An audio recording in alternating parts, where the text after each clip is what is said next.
La première thématique, c'est le financement proprement dit. Comme vous le savez, tout projet, tout investissement passe par la mobilisation d'abord des ressources. Et les vrais problèmes dans ce partenariat Europe-Afrique, ça a toujours été la mobilisation de ressources. L'Afrique n'arrive pas à mobiliser suffisamment de ressources, ou des ressources long terme, parce que le marché africain est très faible et ne dispose pas de beaucoup de capitaux. L'Europe non plus ne mobilise pas assez en faveur de l'Europe les ressources nécessaires pour des projets, pour des raisons que nous allons examiner lors des discussions. Je voudrais d'abord que notre conférence soit plus une conférence de débat qu'une conférence de presse, même si les journalistes auront aussi un jeu de questions-réponses avec moi. Je voudrais que les Congolais qui les souhaitent posent aussi des questions pour ceux qui sont journalistes comme journalistes, mais aussi d'autres compatriotes, ceux de mon parti. Même les journalistes, ils sont congolais, ils pourront soulever des questions et susciter un débat dont les réponses ne viendraient pas nécessairement de moi, mais d'eux aussi pour que nous puissions enrichir et contribuer à la réflexion qui va s'engager à travers les sommets. Alors, je disais que l'ambitieux programme qui fera l'objet des discussions à travers les thématiques couvre essentiellement, dans un premier temps, les ressources financières. C'est la première thématique qui sera examinée. D'où viendront les ressources financières, de quelle nature, pour permettre de relever le défi, principalement les défis mondiaux d'aujourd'hui, qui pourront permettre l'Afrique et l'Europe de faire face au dérèglement climatique,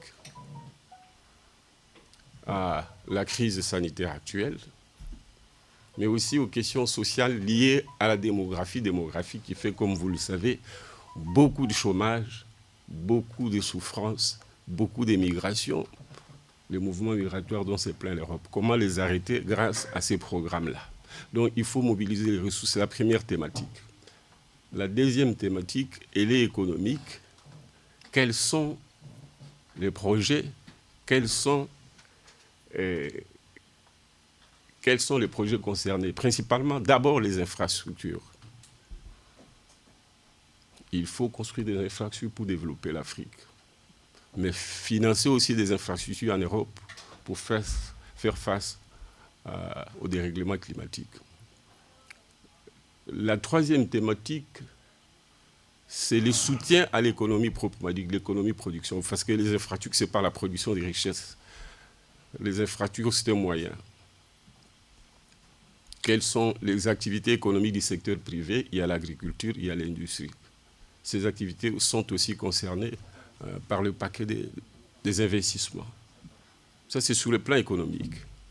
Et sur le plan social, les sommets prévoient de soutenir les questions sanitaires, principalement les systèmes de santé, mais aussi la production des vaccins dans le cadre des épidémies, l'épidémie en cours, mais aussi des épidémies existantes et d'autres qui pourraient venir.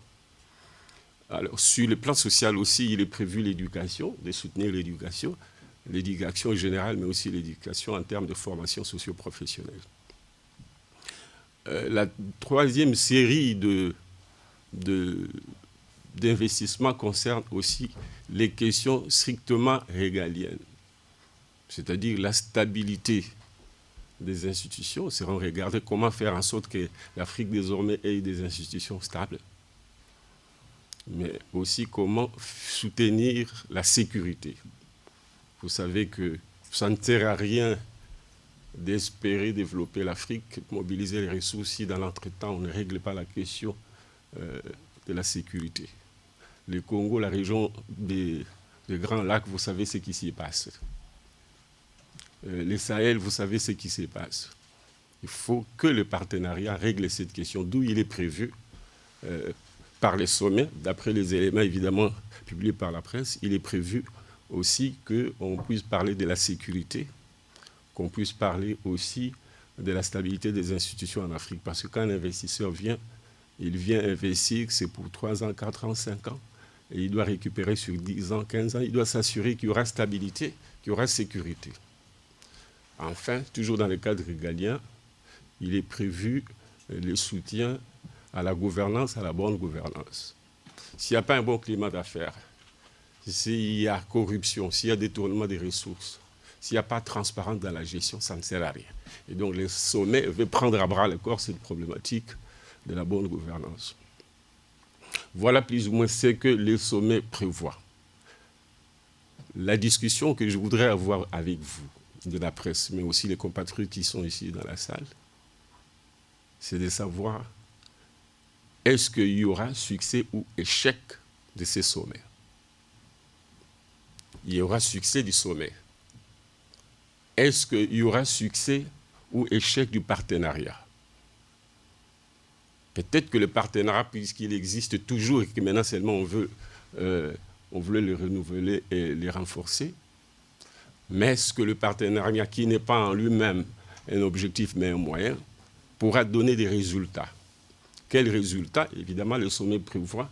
Les résultats, c'est les faits, ou les objectifs, c'est les faits de financer des infrastructures, de financer l'économie, etc. Bref, d'investir. Est-ce que l'investissement en soi, c'est un objectif? Non.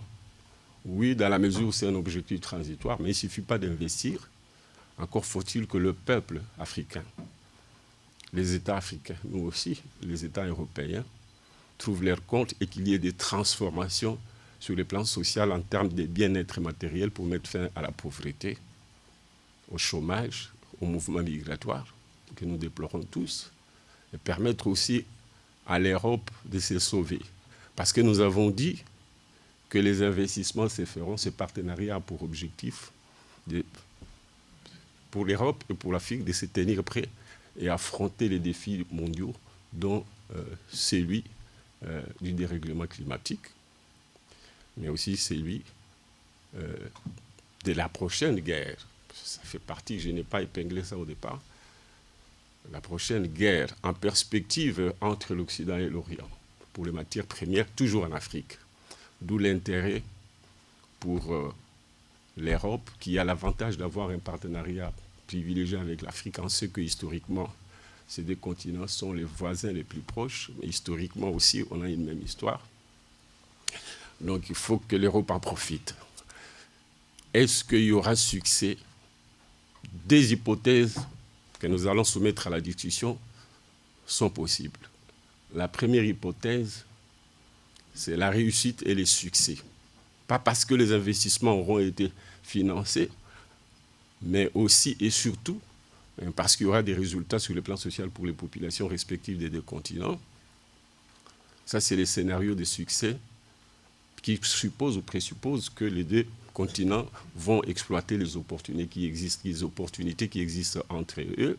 Nous parlerons de ces opportunités, mais aussi et surtout auront relevé les défis liés aux contraintes, aux obstacles qui bloquent le développement de l'Afrique.